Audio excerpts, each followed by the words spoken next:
Today we sat down with the head football coach, Coach Dercola, who is the 5th head coach since the 60s. Hi, Coach Dercola. I'm Lana Akavisi. Thank you for doing this interview today. Thank you for having me. I know you're the head football coach for RFA. Can you tell our viewers a little bit about yourself, like your coaching background and how you became a coach here? Yep. After graduating from college, I knew I wanted to be a phys ed teacher and football coach. I grew up actually in a football family. My grandfather was a New York State Hall of Fame coach that has so many years, wins and everything. And then my father followed in his footsteps, and even his brother, my uncle, followed in his footsteps. And so I guess you could say it's kind of in the blood. That's what I grew up with, going to my father's practices and everything, and just knew I wanted to be part of football all around. Obviously, I wasn't good enough to play in the NFL, so the next best thing is, to go coach with it. So I graduated college at Brockport, played football there as a quarterback. Luckily enough, got a GA-ship at Utica College, which got my master's paid for. Coached out there for 5 years with the running backs, receivers, special teams coordinator, a bunch of different positions. Then went on to Hamilton for a year. After that, went to Notre Dame for, I think, 5 years.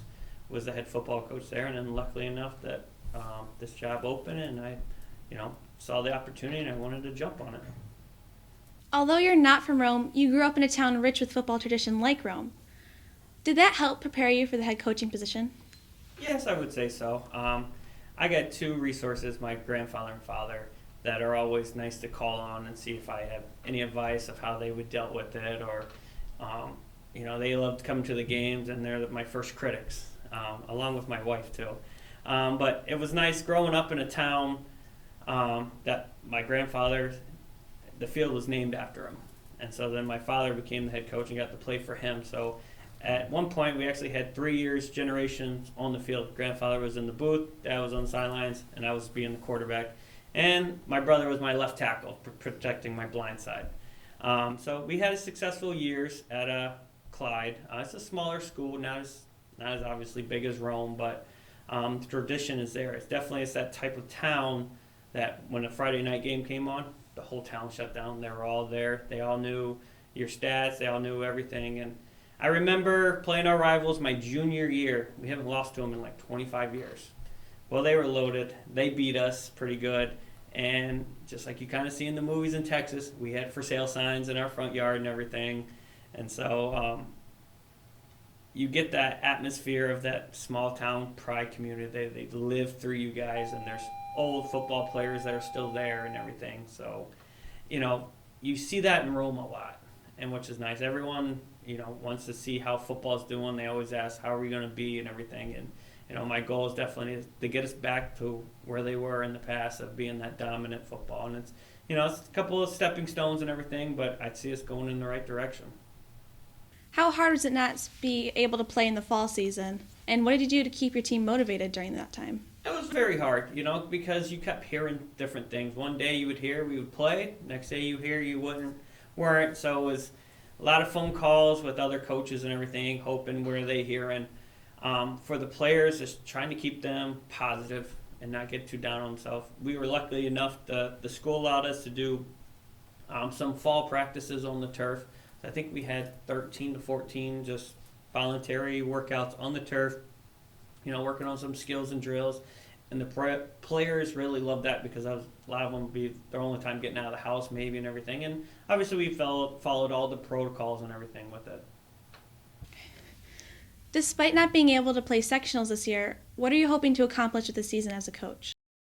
The nice part is we're having games, and players have that, and they went through a season with not having it, and it shows them how something could be taken away so easily. So even not having sectionals, guys are still excited playing someone else, having that competition out there. Getting out of the season is obviously we want our seniors to be able to go out the proper way and to go out with their senior year. But also we need to develop our young talent because in 4 months, hopefully we'll be playing in the fall again. Do you think having this spring season will lead to a normal fall season next year? Knock on wood, hopefully, but you never know. So we just play it a day by day. Just for example, our first game this Saturday, has been postponed to that Tuesday because their coach had a COVID case, so they're not able to play that weekend. So we bumped it back to a Tuesday, and we'll turn around and play on a Saturday the following day. So 4 days to prepare for the next game, but I think we'll do anything just to play games. So with your first game coming up, do you have a set starting lineup, or are you still working some things out? Each day we use it as competition. We do have somewhat of a set starting lineup that we went with, and guys get hurt, banged up, so we rotate guys around. But I think this year is definitely going to be a year that you're going to see a lot more players play, just because of the fact that we didn't have our true preseason or summer workout. So unfortunately, players are not in the condition they're used to be in. So that's still building up and still getting there. So players are going to get tired, banged up, so we're going to have to use more players throughout the game. What are the protocols put in place this season, and how have the protocols affected you and your team? Yeah, protocols, every player comes in, they have to get their temperature checked, they have to log into a code that our trainer Emily set up, so we can monitor that. The locker room, we're spaced out. We have the locker in between, obviously mask or wear the whole time and everything. We do some type of, so many players in the locker room, they come out, then the next group goes in. And we're just trying to be smart in that way of not being inside so much, of trying to be more outside, and obviously in the air and everything with the help.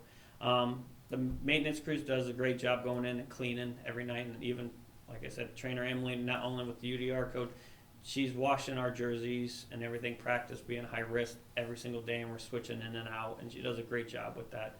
The hard part is as a player, you always remember hanging out with your teammates, and they kind of don't get that in the locker room, because we are always telling them get in, get out as fast as you can. But any athlete will always remember the conversations and everything, the joking around in the locker rooms, having fun, the laughing and everything, which they don't get that this year really, and that's part of the hard part, or the hardest part. Lastly, what are your expectations for the team this season, and will there be a way for fans to view the football games virtually? Yeah. My expectations is always high. We go to every game like we're going to win and everything, and having the high hopes and everything for the season. We're building off of last year. We beat CNS and finished the last game of the year with the win. And we saw a huge improvement from year 1 to year 2, and I expect the same thing from year 2 to year 3. So we're looking, hopefully go 5-0. We play all 5 games. If not, we want to be right there competitive, and we can see we're taking steps forward into that. And luckily, the county allow us to have 2 fans per student, so their parents will be allowed to see, which is huge for them. And then we would be live streaming it, just like how the basketball games, volleyball games, everything was, right on the school's YouTube page. Thank you for taking time to this interview today, and good luck with your season. Thank you for having me.